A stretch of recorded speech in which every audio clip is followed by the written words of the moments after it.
Welcome into the Paul Farrington Show. Paul, joined by Jack Weinberger, Robert Ziggy Ziegler up at Harvard University, and producer Zach Bloomquist is with us, the best executive producer in the game, who's very upset that there's no camera on him for today's episode. I'm sorry about that, Zach. Yeah, they were dying for me to come and look at this. No camera. Yeah, Zach actually looks pretty sharp. This is our week one preview, and you don't have everything together. This is ridiculous. The voice of God is a strong thing. I do like Zach having that like Zach being the voice of God is cool. Although he's very like normally, producer Zach comes down here. It's a long day of work with concrete, and he's got dirt on. He's got a sweatshirt that he's been wearing all week. And today, did you not work? It almost makes me think that he's coming from a date.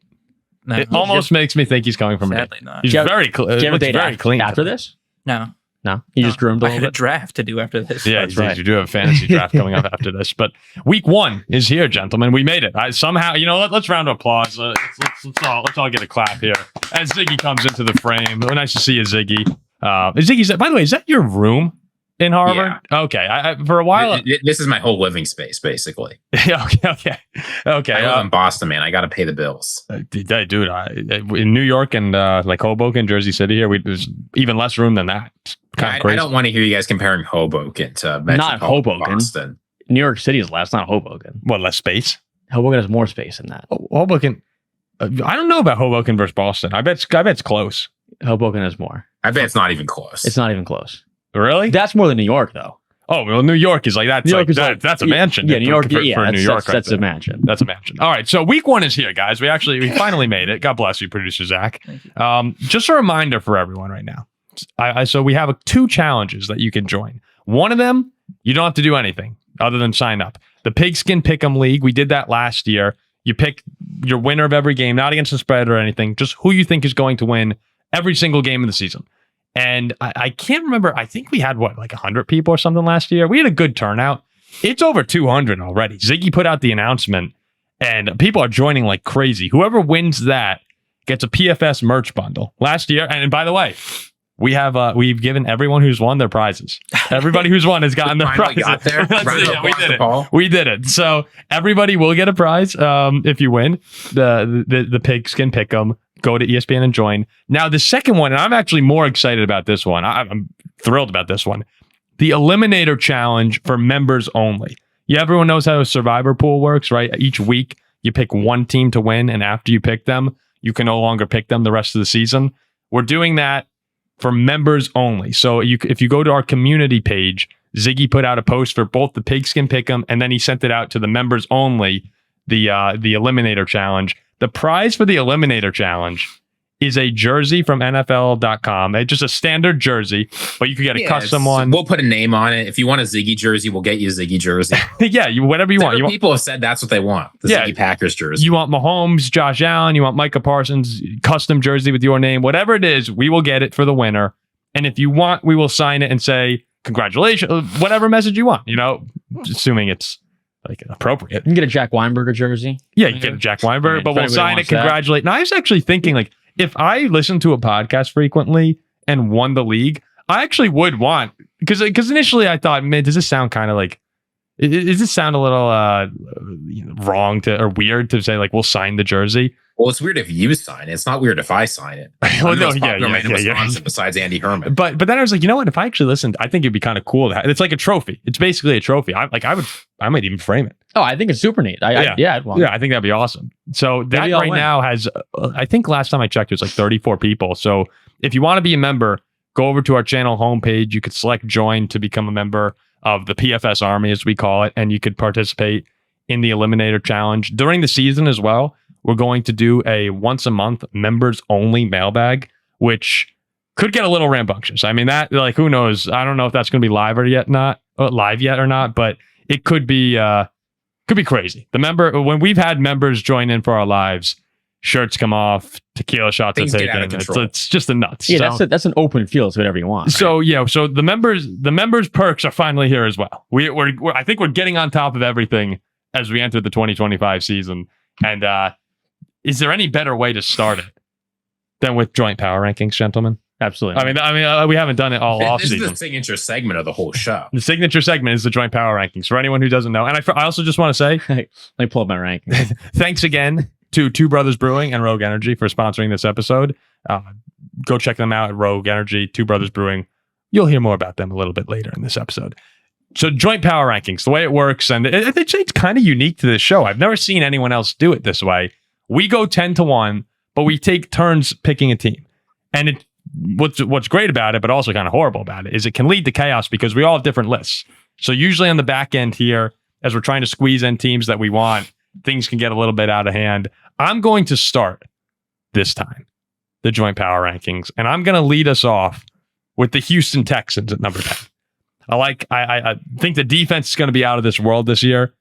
Stroud, I think, will have a bit of a bounce back from last year. Nico Collins is healthy now. The offensive line is very concerning. That's why I don't think that they're actually in that tier with the elite AFC contenders. But they have a great test week 1. We're going to talk about more against the Rams coming up. For now, Houston at 10. Yeah, I don't dislike it. They were a team, they came in probably in our joint top 6 or 7 to start last year. Yeah. Still a lot of star power, a lot of talent, good quarterback. I have them around there as well. All right. So we got Houston at 10. What are you doing at 9, Jack? So I'm going with a team who I put in early on in the season last year, got some slack for it. Ended up panning out okay. I'm putting the Denver Broncos in at number 9. Playoff team from last year. Bo Nix. One of the Portland believers. Sutton. Great defense. Believers? Yeah. Expecting great things from Bo Nix. Have you heard that yet? No, I haven't heard that. I haven't heard that. Can we trademark Believers? We should get a shirt. But I got Denver number 9. Maybe that's part of the PFS merch bundle.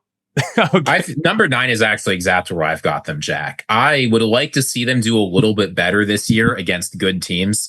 They only beat 2 teams that finished above 500 last year. They got swept by the Chargers. Baltimore murked them. But they did what they were supposed to do with a first-year quarterback, and more than that, I like them as a team moving up this year. Hell must have froze over. Ziggy and Jack, the Yep. same.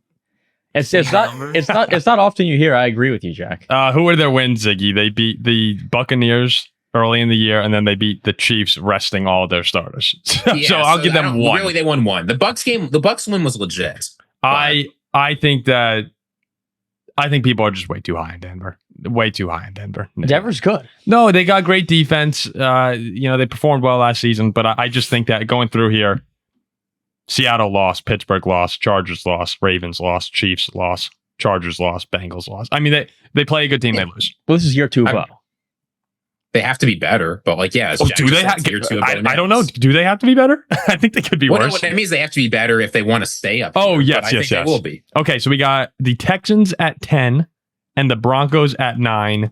Ziggy, who we got at 8? You know who's at number 8. I got so much flack for putting this team in the top 10 last year until they finally started winning games. It's got to be the Cincinnati Bengals. There we go again. Trey Hendrickson is in town. Joe Burrow and company are all healthy. Al Golden, we saw this weekend with Notre Dame. It turns out maybe the Bengals were geniuses for thinking this guy single-handedly was responsible for Notre Dame's defensive success last year. He was great. I'm not going to get Paul started on that. Yeah, but please don't. Everything we needed to see from the Bengals this offseason, absolutely needed to see. If Trey Hendrickson left, I might put them at 32. They did that. Obviously, the defense needs to rebound, but they've got the best offense in football. If this defense is just okay, they're a contender to win the AFC. I like them as an upside pick here at 8. Ziggy, I like it at 8 too. I actually had them at 8 in my personal rankings as well. I'm really concerned about the defense. I think that the defense might be so bad that I take them off my Super Bowl tier with the Ravens, Chiefs, and Bills. I don't think you can put them up there on that same level with them. You better put Pittsburgh in at 7 or else they're 6. Oh, jeez. Do you agree with that for Cincinnati? I don't think you can put them on the same tier as those other 3 teams. You could put the quarterback on the same level as those other 3 quarterbacks, but the defense is it's so much worse. And I don't think they got that much better. Well, that's where they're at week 1. The question is whether the talented players on that defense and some of the younger guys can actually step forward. But if your quarterback is on that tier, you are a contender until proven otherwise. But maybe tier 2. Maybe tier 2 in the AFC. Yeah. Okay. But have they been proved otherwise? You know what, though? Another thing I do need to acknowledge is there, and Bengals fans have come in our comments before and said this, there were injuries as well to that defense, and some guys are healthy. So it was horrible last year. Dudes coming off injuries. You got rookies coming in. New defensive coordinator might take a little bit of time, but if the defense can just be average, I would put them immediately back up there with the other three teams. But I like that. I like the Bengals at 8. So one of my teams is already not. I had the Broncos way down there. I'm going to put the Rams at 7. I know that there's concerns about Stafford and his back, but as far as we know, going into week 1, he seems to be healthy for this game, or as healthy as someone who's been on the injury report with a back injury at 37 years old can be. But I like this team. I like Devontae and Puka. I think Devontae still has it. Kyron Williams just got an extension. Defense has Verse coming in with Defensive Player of the Year hype. I think the Rams, even if they get off to a slow start, are one of those teams that by the end of the year usually find a way to be playing their best football.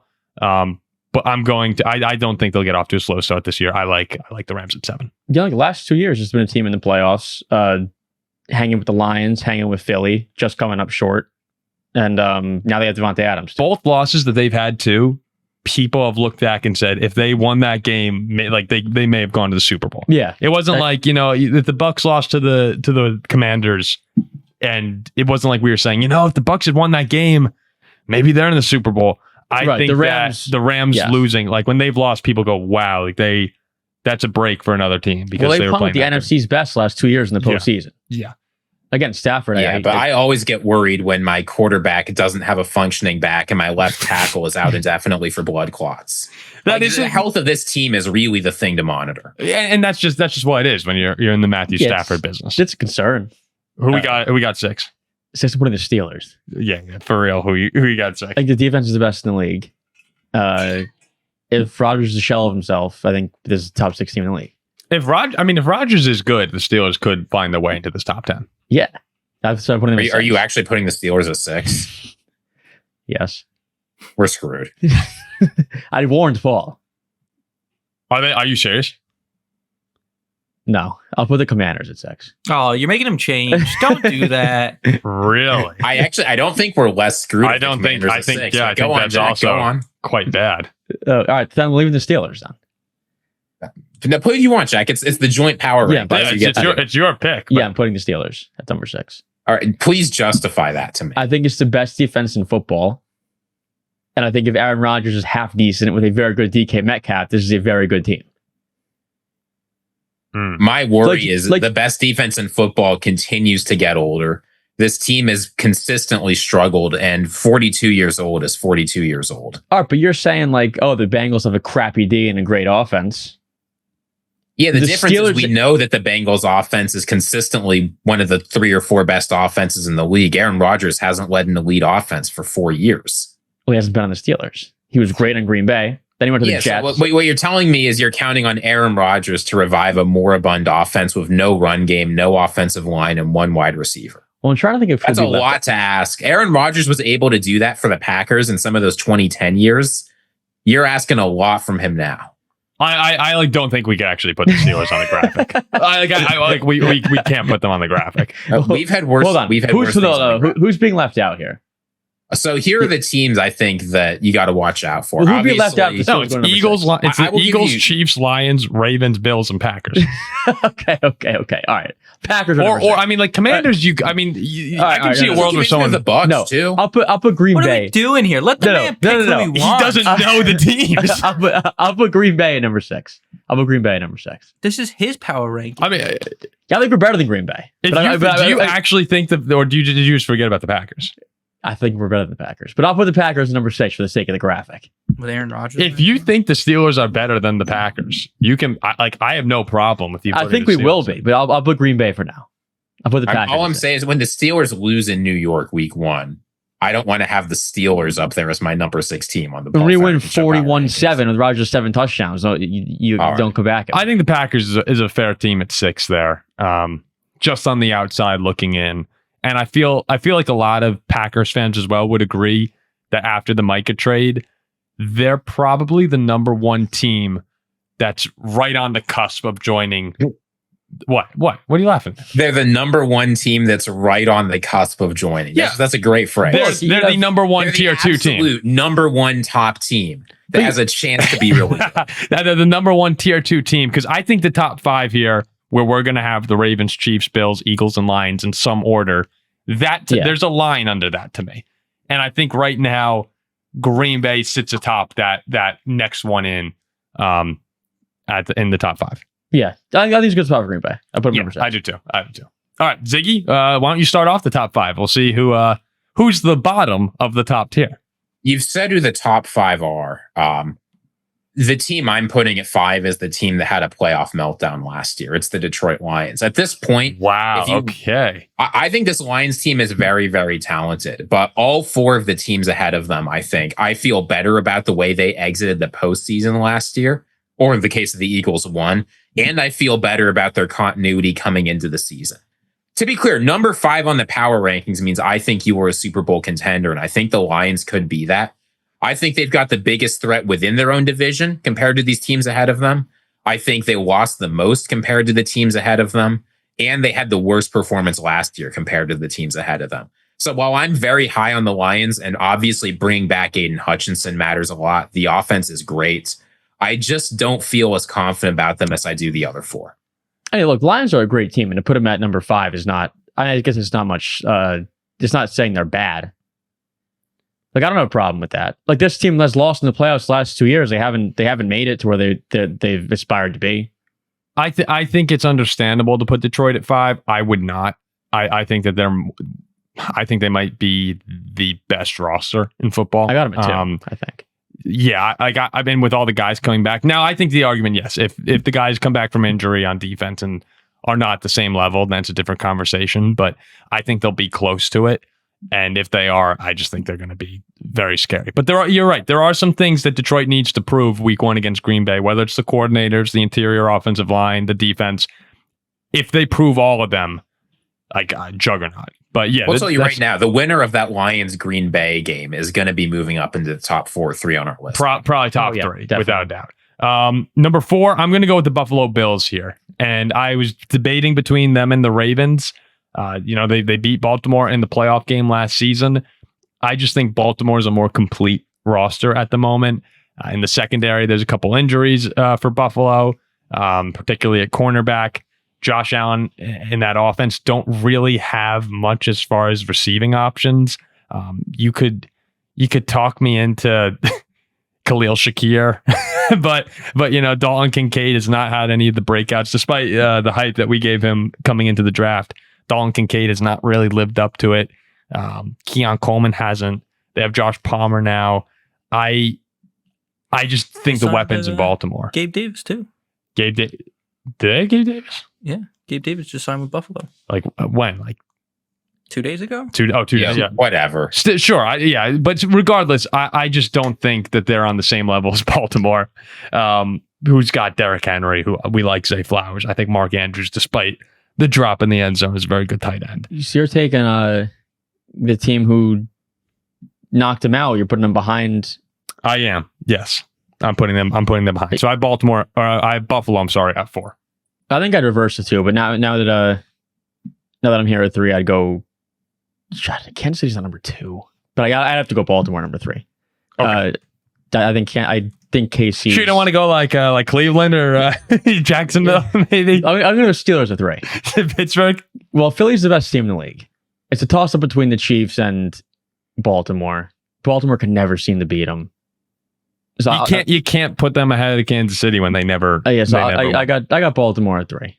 Fantastic team. I love the weapons. I do have Baltimore ahead of Kansas City. No, it's the same argument every. Me versus the two of you is the same argument every single season. Well, I think the Chiefs and Ravens are both better than, or the Ravens and Bills are better than the Chiefs. Oh no, I know, but we have the same argument where I refuse to put either of them ahead of Kansas City until they actually beat them in the playoffs. I would also say Rashee Rice being out, probably if Rashee Rice were playing week 1, the Chiefs would be number 2 in my power rankings, but I'm ranking them for this week, so I have them a little bit lower. Why? Rashee Rice wasn't in the AFC Championship game. Yeah, I think that he's an important player for the Chiefs. The offense did not look good last year with him out. But they were good enough to beat Buffalo. I was like the Chiefs get and I think they're better. I think they'll be better this year. But they always get the 1 seed because they have 6 automatic wins. Like the Ravens have a tough division. I mean, a couple of years ago, they went on the road to both places and won. Yeah, that was when they were better. They stink now. Yeah, okay. It's the same arguments. Zach, what am I supposed to do here? You want me to decide which team's better by 3 points last year? Yes, the team that always wins in the playoffs. We're not deciding on just the postseason game counts. No, the regular season game doesn't count at all. We are not deciding on they 1 split. year. They went 1-1. We're not deciding on 1 year. We're deciding on 5 years worth of winning in the playoffs in the biggest game. See, I thought the power rankings was assessing their roster and how they were going to do this year. If we're doing the 2020 record rankings, I mean, I got the Pittsburgh Steelers way higher. Ben Roethlisberger might recover some old form. The core of the Chiefs. Ziggy has a point. Has beaten the core of this Bills and this Ravens team every time when it matters. Yeah, can you name me one time Josh Allen or Lamar Jackson have beat the Chiefs when it matters? Back when the Chiefs were good. No, just one time. Okay, so it's the 2023 postseason record, sure, or 2024 or 2022. I mean, we could go on for days. Like they never beat them. I think it defeats the point of the project when we're looking at the playoff results. No, we can't update anything until we see what happens in the playoffs. You just put Baltimore ahead of the Bills, and the Bills knocked him out last year. Like, it's just the same thing. No, it's not. Yes, it's a different. No, it's a when different. Has Lamar question. Jackson ever beaten Josh Allen when it matters? Let's exclude the regular season because that doesn't matter. We're just not even going to care about. There's a difference here, and everybody who's listening, and you both know it as well. The Chiefs losing by 30 in the bowl is a turning point. They're not very good anymore. Well, I have the Eagles ahead of Kansas City, but I can't, in good faith, put either Buffalo or Baltimore until they win that playoff game. And okay, so the Chiefs automatically get to be number 2 for the entire rest. Not the entire year, regardless of what. Not the entire year. Until they beat it when it matters, nothing else matters. As far as a preseason one, is when the Chiefs won the last time they played in the playoffs, and the cores of those teams are still there. Yes, I'm putting the Chiefs ahead of them. If the Chiefs are 0-3, then things change. But where it stands right now, the Chiefs won 15 games last year, right? Yeah, they won a lot of games. They were 50. Was that what? Did they win 15? Right? They were 15-2. The Chiefs? What were the Chiefs last year? Weren't they 14-3? They were 14. I thought they were like 10. Sure, that was the year before. No, you're right. They were 15-2. One of those losses was to that Broncos team. So the Chiefs were 15-2, resting their starters at the end of the year. Beat the Ravens and beat the Bills in the AFC Championship game. And I'm getting slaughtered here for putting them at 2. That's insane. No, I'm just saying I want to hear some rationale other than they won in the playoffs last year. Yeah, I think Patrick Mahomes is better than Josh Allen and Lamar Jackson. That's my rationale. Since he's looked better than those. I don't think he is anymore. I think those two look better than he's looked. I think he was better in the AFC Championship game. But yes, so Chiefs won a lucky close games. We've talked this through. The Chiefs, I'm putting at number 2. Obviously, the Eagles are going at number 1. Yeah. Well. There's another team that won 14 games. Number 2 here. The Chiefs, they lost Rashee Rice for 6 games, didn't they? There's a team that had an incredible offseason that I think improved a ton on both sides of the ball. Did they have a lot of wins last year? Ascending young quarterback, a dramatically improved offensive line, a chance to win the division when they haven't in a long time. I'm putting the Chicago Bears. Oh, come on. Come on, man. I thought we're putting in Kansas City. Okay, so Kansas City at 2. We'll put the Vikings at 1. No, so we'll put Philly at 1 for obvious reasons. Defending Super Bowl champion, won by so much. In that game, very dominant. Rare to see a defending Super Bowl champion basically lose nobody important on their roster. Yeah. Slay wasn't a big. And Hurts is better than Lamar. Yeah, I think no. Philly's just loaded top to bottom. We don't really need to get into it. We'll see them tomorrow night or tonight, I guess, by the time this comes out against Dallas. So there you have it. Right now, the joint power rankings. It goes 10 Texans, 9 Broncos, 8 Bengals, 7 Rams, 6 Packers. Your top 5. Lions, Bills, Ravens, Chiefs, Eagles. Maybe, just maybe, our most logical list we've ever had. Yeah, because you guys talk about my actual pick. Well, you forgot you forgot the Packers existed. I don't think the Packers are that good. I don't. If you actually think the Steelers are better, we could put them at 6. We'll see come week 2 who's better. So, all right. Before we dive into more NFL headlines, got to put you guys onto a drink that'll help you stay focused with the football season starting tonight. Tonight, guys. Rogue Energy. As we're all enjoying the relaxation of summer, I mean, it's almost fall at this point. We know that the fall will be busy and you'll need to get a little kick to get you through the day. Well, Rogue's clean, zero sugar energy formula gets the job done. No crash, no jitters, just sharp focus and steady energy that actually feels good. So here you have the energy tubs, guys. There are 30 servings in these energy tubs with the code Paul, Paul, 30% off site-wide. Each individual serving, less than $1. If energy's not your thing, try the hydration line here, 40 servings per container. Again, under $1 per serving with the code Paul. And if you're willing to help them out, guys, I know we have a lot of Packers fans who listen, headquartered in Green Bay, Wisconsin. My sister's friend just came down here. She lives in Wisconsin. She's like, I've heard of Rogue. They have a bunch of products at the pool I work at. So Rogue Energy is a part of the Wisconsin community. Help them out, guys. Head over to the website, check out some products. Maybe check out the starter kit if you just want to kind of dip your toes in the water. See what I'm doing there with the pool? You dip stole your my toes you stole in my the job. water. I'm sorry about that. Reach over and model these. You check out the starter pack. You could get one of these Rogue Energy shakers, which are really cool. And a lot of my friends, as they've come over, have been asking if they could take one home. So again, that is rogueenergy.com, code Paul for 30% off. Support the show and tell our partners that we sent you. Fuel your focus, stay in the game. Now let's get back to the show with some Monday morning headlines. We're going to dive in, not too long, but we're going to dive into a couple of the games that have caught our attention and tell you what headline you're going to see on Monday morning when you open up your paper or more likely turn on your phone. So Jack, what game are you taking us to? Well, I'm going to Sunday Night Football. I'm going to Ravens-Bills. Two teams we just mentioned. Very understandable game to go to. Yes. The headline will say in the Baltimore newspaper, they're all going to wake up and they're going to go to the harbor, and they're going to sit on the bench and have their ice cream and read Deja Vu. So they're eating ice cream at 8 a.m. Well, 8 a.m. ice cream. Some ice cream, some coffee. I could get behind a milkshake at 8 a.m. Oh yeah, open up your So they'll newspaper. be celebrating 8 a.m. ice cream. Yeah, ice cream is known to drown your sorrows, Ziggy. Deja Vu. They'll have a big cup of Ben and Jerry's. They'll sit on the park bench and read Deja Vu. Not again. Baltimore can't seem to win the close game. I mean, lost by 2 in Buffalo last year. Opened the year last year losing by a toe's length in Kansas City.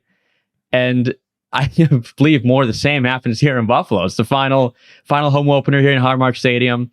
2 of the league's best, last 2 MVPs, Josh Allen, Patrick Mahomes.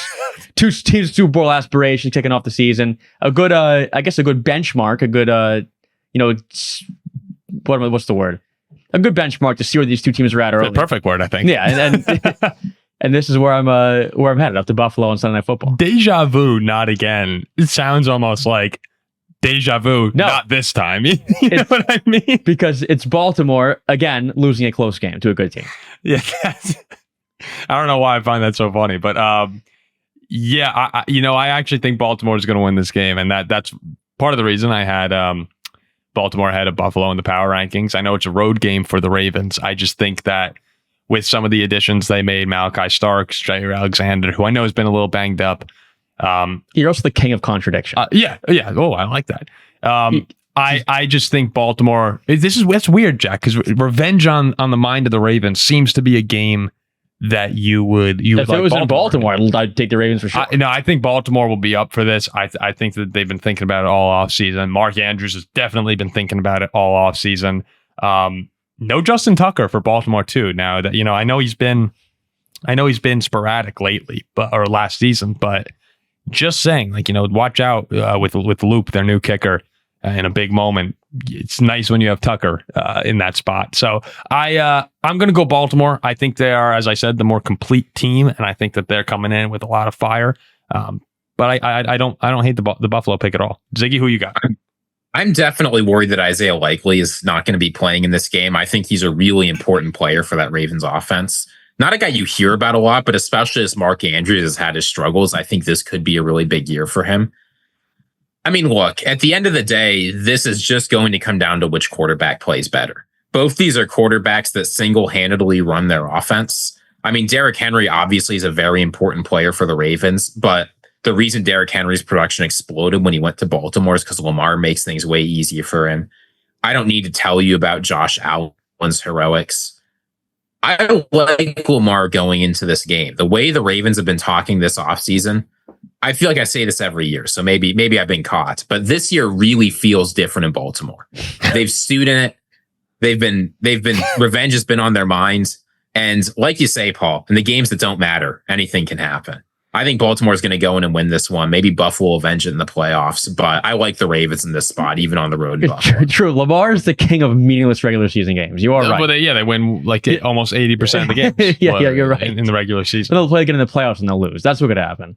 These games, though, any time any of the Chiefs, Ravens, Bills play, I'm not willing to throw the Bengals quite into it yet. I mean, it's still great games, but when you're watching these guys, I'll throw them in there, the Bengals. When you're watching these guys go against each other, it is must watch. Like I cannot wait for Sunday Night Football. Well, don't forget, Lamar Jackson's basically in a contract year, so he really has to perform if he wants that gigantic payday. Extension. Okay, let's move on. I'm going to take the Rams-Texans game, and I'm going to say in LA, you're going to see a picture of Matthew Stafford on the cover that says "back to form." With come on, that's pretty good. That's pretty. I could do. I mean, I do this for a living. I'm gonna say back to form. I think the Rams win a very close one against the Texans. Two teams that I view them sort of similarly. I'd say in the AFC and NFC as far as their contender status, just behind the top dogs. Good opportunity for both of them to have a statement. Whether it's the Rams with Stafford showing that he's healthy, or the Texans who, despite getting to the divisional round, don't really have a lot of hype around them this season, particularly because of the way Stroud looked last year. That Texan defense is going to be nasty. That is a vicious Texans defense with the bookends of Danielle Hunter and Will Anderson. So Stafford's going to have a tough time with those two, but I think he's going to be healthy for the game.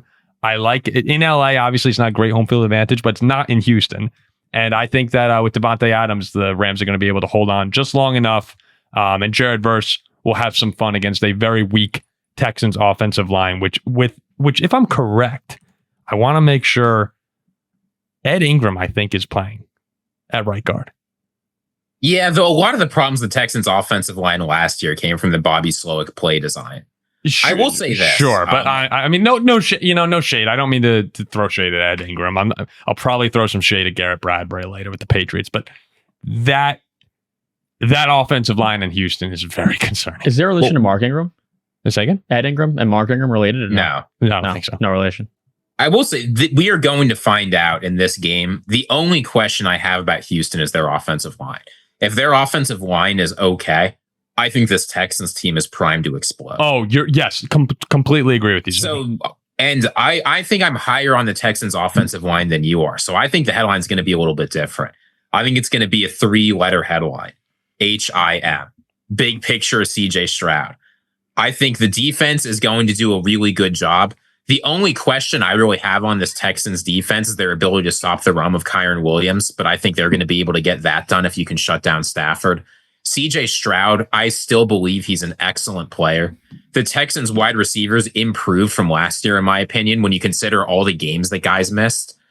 I feel very, very strong on this Texans team, and I'm low on the Rams, especially since Stafford's gotten very little practice leading up to this. I don't agree that it's going to be LA's game. Yeah. Do you think it'll be close, though? I think there's a good chance that Houston goes in there and wallops them. Wow. And people leave saying, why on earth did we believe in this Rams team? And why weren't the Texans getting any hype? People in Houston know this Texans team is legit. Oh, I like them. I really like them. I have the Rams as my number 7. I think the Rams are good. If Will Anderson and Danielle Hunter played for Dallas, you would be hearing about the Houston Texans as a Super Bowl contender. Yeah, probably. I'm curious to see how many what the crowd dispersion is like in that game. Do you remember the Rams when they were playing the 49ers in a home playoff game had to go to silent and it was, count? That was a given. They've traveled so well. I think despite going to the divisional round, Stroud definitely had an underwhelming year for his personal standards, like what we thought he would be. I like him coming into year 3. I expect to see more of year 1 Stroud. I do like Houston. But I think I would give this slight nod to the Rams playing at home if Stafford is somewhat healthy with Devontae Adams and Puka Nacua. So I go the Rams by a field goal. Ziggy, why don't you bring us home here with the third headline? I mean, it makes me feel like you guys don't even know our audience here. It's the biggest game of the week. And somehow no one has mentioned Lions-Packers.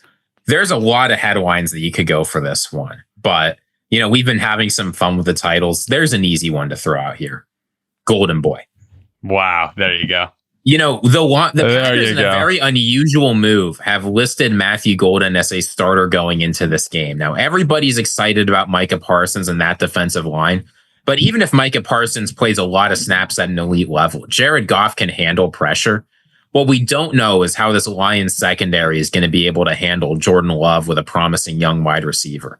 I'm feeling good about Matthew Golden. I'm feeling good about this Packers passing game. And I think this will be a hard-fought game. This is, I think, without question, the game of the week. I know you've got Monday Night Football. You've got a divisional matchup to start the season. This 4:25 Lions-Packers game is the game to watch. And I think the Packers are going to, at home, gut out a tough one. And week 1 is nuts. Like, you would think most of the time this is Sunday night or Monday Night Football. The Fox game of the week is... The Fox game of the week is awesome. Is big, 4:25, yes. But this matchup, I actually do think that Ravens-Bills is still my number one game of the week. But like it goes to show how great that game is, that Lions and Packers. It's close. Oh, no. Lions-Packers, I think it's going to be... There's a chance that come the end of the season, this game determines could be the one seed. I mean, there will be an energy in that stadium that with Micah Parsons, with Matthew Golden. Oh, it's going to be crazy. Swept by Detroit last year. This could be the loudest it's been since Curly Lambeau was in there. Detroit has won what now? Two of the last 2 games in Green Bay? They've won 6 of the last 7, I believe. And not in the last 2 in Green Bay. Yeah, in the last 2, at least the last 2. I do Green think Bay, that right? comes to an end. Has been. I think it's been the last 3. No, at last 3 in Green Bay. They won the last game of Rodgers. They went in and won in Love's rookie Love's first year, right? And then I think they also then last year they won that. Yeah, so that's game. 3. But I need to double check that. I'm not sure. I do believe that ends. Green Bay gets the home dub this weekend. Packers Lions is great. I'm going to make some people angry here. If there is one team that would go in after the Packers sign Micah Parsons with all the hype and win, right now it would be this version of the Detroit Lions with Dan Campbell or Philly, or Philly. But I think the Lions would be my number one pick of who could do it, because Dan Campbell has that team ready all the time. Everyone knows that those dudes will run through a brick wall every single week. The gritty, tough. And I think that they're pissed off too. Everything out of Detroit, it's like, screw this. We're tired of losing these ridiculous playoff games. I think they're going to... I'm very nervous about Detroit, guys. I really am. And I think they're going to beat the Packers. Yeah. What's this? One of their last 3 in Green Bay sounds kind of bad. Here's a different way of putting that. The last time the Packers beat the Lions in Green Bay was September 20th, 2021. Yeah. So that's 4 years ago? Yeah. It's been a while. That was Aaron Rodgers playing that. Jordan Love's never beaten them in Green Bay. It's going to be a statement win. Whoever wins this game, you look at it as the Lions of holy crap. Like, all right, they're ready to go. And if the Packers win, you say, damn, all right, there's like Super Bowl is on. Oh, another big benchmark. And I know the Super Bowl's on for Green Bay fans, but if you beat the Lions, it's on a different level. All right, let's go ahead, Ziggy. Sorry. I was going to say, if you get blown out, the Super Bowl is not on. That's not how fans are going to feel. So we do have a little bit of a time constraint in this recording here. So let's try and be a little efficient here as we go through this. Ziggy, can we run through a quick zig or zag before game predictions? We got a quick zig or zag here. You already know what one of those is going to be. I got to stick with Matthew Golden here. 48 and a half yards. He's clearly the number one guy on this offense with Jaden Reed out. He's listed as a starter. I'm taking the over there all day. What's sure to be a shootout. First play of the game, play action pass, 60-yard bomb to Golden, over. I'm going to go over to, I think it's going to be 60 degrees and sunny in Green Bay on Sunday. I think that could lead to a potentially high-scoring game. Or at least it makes it possible, as opposed to if you had a rain out, like with those defenses. I like over as well. I'm going to zig. All right. Ziggy, I'm sorry. For anyone who doesn't know, who's new to the show, it's zig or zag, because if we zig, we go with Ziggy's pick. If we zag, we go against him. Well, I think one of the best names in all sports media. Fantastic. Go ahead, Zig. We're going to actually track how zig or zag does this year. Last year, we got a little bit lazy with it. We're going to track. This year, we're on our game. Yeah. Number 2, we're going to one of the less interesting games of the week. We're watching the Raiders play. And you might wonder, why on earth are we watching the Raiders-Patriots game? I think this is where the value of the week is. Jacoby Myers went for 5 or more receptions in all but 3 games last year. He is the number 1 wide receiver in this offense. The Patriots offense should be better. I think there's going to be a lot of scoring. You're telling me his line is 4.5 receptions for the number one wide receiver in an NFL offense that just had a major upgrade at quarterback. You know, he has the surest hands in the entire NFL. Jacoby Myers over 4.5 receptions, easy. Well, owning Genti in fantasy, I hope he gets like 40 touches. So I'm going to go under. I'm going to zag. I'm going to zag. I'm going to zig with you, Ziggy. I think outside of Brock Bowers, we could get excited about Amari Cooper, but Amari Cooper is more of a name from 10 years ago than he is right now. Outside of Brock Bowers, Jacoby Myers, one of the most underrated guys probably in fantasy football. I might actually be quoting Ziggy when I say that. Heading into this year, had a couple of really big games last season. I think he could absolutely put up numbers that surprise people this year. I like it, Ziggy. I'm zigging. Number 3, Jack, I guarantee you're going to zig on this. We've been hearing a lot from Ben Johnson about how Caleb Williams needs to get the ball out a lot faster and make quick decisions. Now, as Andy Herman told us in our last episode that we did with him, you can go check that out. That's all well and good. But against Brian Flores, quick decisions often lead to disaster because he is a confusing guy to play against. You don't know what coverage you have. I think Caleb Williams did okay-ish against the Vikings last year, but things are going to change this time. We just need one reception out of Caleb Williams to be plus money here. Over under 0.5 interceptions. I'm taking the over easily. That's the pick of the year. The biggest zig of all time out of Caleb Williams. He only threw 6 last year. I get that there weren't a lot, but week 1, Minnesota, new offensive scheme. I think it's going to be a tough start for him. That's my biggest zig ever. I like it. The Vikings sometimes struggle in Chicago, but for all the reasons you said, Ziggy, I think Dallas Turner is going to have a better season, a more impactful season than last year. Grenard, Van Ginkel, there's just so many ways that Flores can come at you that I have to think there'll be one mistake. There'll be one mistake from Caleb, who I do expect him to have a good year. I think Caleb by the end of the year will be playing really good football, could even lead the Bears into a wild card. But to start the year, it does feel like a bad spot against this defense. They're probably going to be. He's having trouble with what was it with the snap count and everything in a couple games. There was delayed games. I think that it could be a shaky game for Caleb in his debut with Ben Johnson. So I will also zig. So I zigged on all 3. I zigged on 2, zagged on 1. It's pretty good, Ziggy. Pretty good. Nice job. We'll track that this year. We'll really keep you honest and make sure that Ziggy's it's going to look so bad for me because I always just pull out random stuff. Like 5-30 in a couple weeks. All right. We got game picks coming up in a second, but this episode of the Paul Farrington Show is sponsored by our friends at Two Brothers Brewing Company, located in the western suburbs of Chicago and Warrensville, Illinois. Two Brothers Brewing Company has been crafting award-winning beer since 1996, before any of us were born. Their lineup includes 8 year-round beers, like their flagship Domaine DuPage, which has a great little motto, no wrong way to say it. We were wondering how to say it at the beginning of the sponsorship. Domaine DuPage. Who knows if it's right? As well as Prairie Path, a refreshing golden ale that's packed with flavor. Well, probably my favorite of the beers. You have the Atom Smasher, which is the Oktoberfest lager. Just a great selection of beers to go from. And of course, the Strawberry Vodka Lemonade that producer Zach is just in love with. And Ziggy. I guess Ziggy as well. And Ziggy doesn't drink a lot of alcohol. So, I mean, you have to win him over that way. It's good. You can visit their tap house and brewery in Warrensville or stop by the historic Two Brothers Roundhouse in Aurora, a legendary building once owned by the great Walter Payton. So, if you're a Bears fan, you got to check out.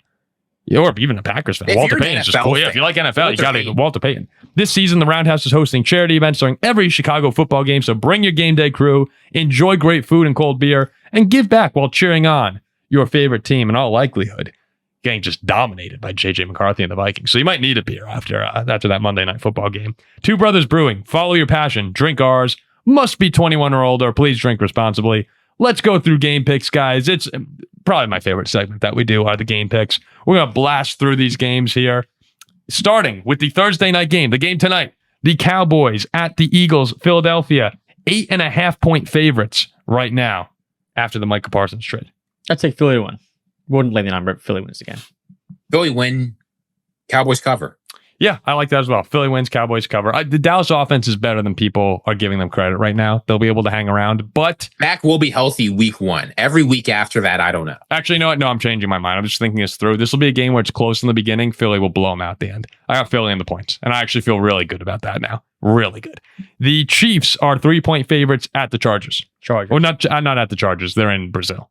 Chargers. Chiefs stink now. Oh, okay, Chargers. here we go again. Oh my. Anything can happen in Brazil. The Chargers get their first Oh rings my outside the gosh. United States in a long time. You guys are ridiculous. This team This is stinks. just insanity. The Chiefs win, the Chiefs cover. Like this is how it goes. This team stinks. I don't know. You don't see. Anything can happen. in How Brazil. do people? I can't. I just can't. I can't get behind it. The Giants at the Commanders. Washington 5.5 point favorites.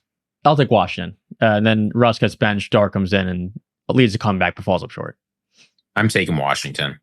I'm taking Washington too, but there's something fishy to me. Like I like the Giants. I actually think the Giants will hang around. I wouldn't be comfortable taking the Commanders to cover. I wouldn't be comfortable taking the Commanders as a survivor pool pick, but I have to take them to win. But there's something. I'm excited to watch the Giants. I really am. I think that defense, that front line, I want to see Abdul Carter and Burns and Thibodeau. Like I think it could be a lot of fun, even if they're not a great team. The Panthers at the Jaguars. Jacksonville 3.5 point favorites. Well, you know me. I always fade Bryce Young and fade Caleb, so I'm taking the Jags. I actually like the Jags this year. I think this is going to be a big revelation. Yeah, I'm taking Jacksonville. Oh, I was just making sure. You never know. Ziggy's going to throw one in. I don't think this is going to be a year where we just look at the Panthers every week and automatically say they lost. You think so? Yeah. Well, People I are think way overrating Bryce Young. they probably are overrating him. Chuba's great though. I like Chuba a lot. I don't think the Panthers will Give me be the as Chubbs. bad as they were last year, but I do like the Jaguars. I think the Jaguars are going to have a rebound season. I think Trevor Lawrence with Hunter and Brian Thomas Jr. is going to have a good year. I mean, it feels like we say this, it feels like it's been a while saying this now with Lawrence. I know it hasn't, but I'm going to go Jacksonville as well, and they cover. Steelers are 2.5 point road favorites against the Jets. home favorites, pretty much. Okay. Come on. Next one. Steelers. Next move on. J-E-T-S. Jets. I have been higher than anybody's any right to be on this team. Justin Fields is a one-read quarterback, but that's one read more than he needs to beat the Steelers. I'm taking the Jets all day, baby. He could just run. It really could just run. But Ziggy, you know what? I like when my quarterbacks can throw the ball, so I'm going to take the Steelers. I don't think the Jets can score. Especially with Elijah Vera Tucker out for the season. Vera Tucker. I don't care. It's an What do you mean you entire don't care? organizational revenge game. I got the it's the Steelers. I Steelers. can't take you. I guess more so for the Steelers. By the way, in that Chargers Chiefs game, Rashawn Slater's out for the year too. Just saying that could. Just saying. The Raiders at the Patriots. Patriots getting a lot of hype this year. 2.5 point favorites are New England. I think Jennings comes in and runs all over. So I got the Raiders winning on the road in New England. I do not like anything about this Raiders team building philosophy. I think the Patriots are a team that's on the up and up. Vrabel, whether or not he's a smart coach, gets his teams ready to play. I'm taking the Patriots. Vrabel does get his teams ready to play. They have like 6 new starters on defense, but there's just something that's telling me Pete Carroll's going to go in there and get the win. Geno does bring a degree of stability, which is crazy. If you had said that in 2013 or 2014, you just get laughed off of the air. But there's a stability with Geno Smith. Genti, I think, will be good. I'm leaning the Raiders in this one. And I think New England's a little bit overrated coming in. The Raiders. I know people are excited, but yeah, I'm going to go Raiders. Let's move on here. The Cardinals at the Saints. Arizona's a 6.5 point favorite. Got to go Cardinals. You have to go. You can't pick the Saints. I'm with you. I'm going to give you a tip if you're a member. Make the Cardinals your pick in their Survivor Pool League. This is free money, and the Cardinals are a bad team. I'm taking the Cardinals. Does you mean the Saints are a bad team? Or yeah, see, this Cardinals are a bad team, and yet they still deserve to be touchdown favorites. Yeah, I'm taking I'm going Cardinals as well. I want to see just how bad the Saints are. I'm actually kind of excited to see, are they truly as bad as everyone's saying they're going to be? Because it feels like people are mocking them to one win on the year, and I want to see if it's truly that bad. And hey, everyone knows I'd love that. I like the Saints under 4.5 wins. People like them at like 2 wins. And I think Rattler's the better pick over Schuff, but yeah, all right. The Bengals are 5.5 point favorites at the Browns. I think the Browns come in and win this game. Home opener. Joe Flacco. Browns. It's Joe Flacco versus Joe Burrow. Need I say more? I'm taking Cincinnati. So I'm taking Cincinnati. But I know there are people rolling their eyes at Jack. First off, the Bengals have been 0-2 3 straight years since making the Super Bowl. Second, this is a stat I didn't know. Joe Burrow has lost to the Browns more than any quarterback in football since 1999. 5 losses against the Browns. No one else has 5. I like the Browns. Now, I know they're division rivals, but still, like, the Browns can beat Joe Burrow. But I'm going Cincinnati. If they do lose, it's going to be a blowout. Horrendous. Joe Burrow in a press conference looked at Jamar Chase and said, "We're going to put on a show." Yeah, I think they're going to win. Over for Cleveland. The Dolphins at the Colts. Indianapolis, a 1.5 point favorite. I got the Fins. 2 to Tyreek. I think they're a little bit better. I got Miami on the road. Daniel Jones is boring. The Colts suck. I'm still going Colts forged over the Dolphins. Yeah, I think your Dolphins are a little underrated this year, Zach. And not that I think they're going to be very good. I think their cornerback room is a disaster, but they still have Tyreek Hill. They still have Jalen Waddle. They have star power that outside of Jonathan Taylor, the Colts can't quite keep up with to me. So I'm going to go with, and as long as Tua is there, they play well. So I'm going to go with the Dolphins as well. By my money, the single worst game of the week. I think watching the Dolphins is fun. The Bucks at the Falcons. Tampa Bay, a 1.5 point favorite in an early NFC South showdown. I love this Bucs squad, but I think Penix comes out, home opener, plays well, and gets Atlanta the dub. I got the Falcons. I could not agree more, Jack. I love Michael Penix going into this year. I think this Falcons team will be okay. I'm taking them to win. I mean, they won twice last year with a substantially worse team. The Bucks are a little overrated to me right now. People are talking about them as a lot of people are starting to talk about them as a Super Bowl dark horse, which doesn't make them a dark horse anymore if everyone's taking them. So I still like them to beat Atlanta. I think Michael Penix is going to have a good year, but the Tampa Bay offense, I think, is going to be able to outlast Atlanta in this one. Could be a shootout. Tennessee at Denver. Cam Ward's debut. We all on Denver for this? Broncos. Yeah, Cam Ward is not going to Denver and beating that defense. Tough defense to play. San Francisco at Seattle. The 49ers are 2.5 point favorites. I like Sam Darnold. Picks up where he left off. I can't believe I'm saying this yet again on this show. I totally agree, Jack. Seattle. That's the third time. Seattle. Yeah, I picked San Francisco to win like 12 or 13 games this year, but I do like.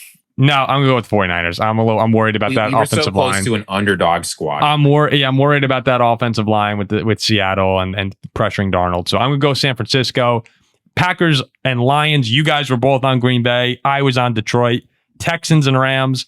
I'm on the Rams. Jack's on the Rams. Ziggy's on the Texans. Ravens, Bills. I'm on the Ravens. You guys are both on Buffalo, correct? Ziggy's on the Ravens. Ziggy's on the Ravens too, which leads us to Vikings and Bears, Monday Night Football. JJ McCarthy and Caleb Williams.